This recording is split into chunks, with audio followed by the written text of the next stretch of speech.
Welcome back to DelphStack Tech Tutorials. I will show you how to avoid tolls on Google Maps.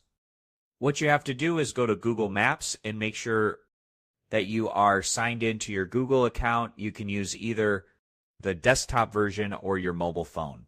So what you have to do first is select directions, then choose the starting point and the destination point, which should be clear like we have here. So this is it.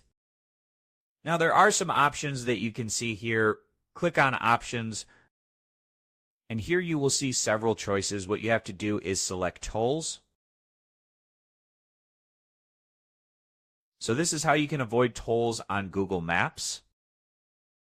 If this video was helpful to you, make sure to subscribe to our channel and hit the bell icon for more easy tech tutorials. Thank you so much for watching, and we'll catch you in the next video.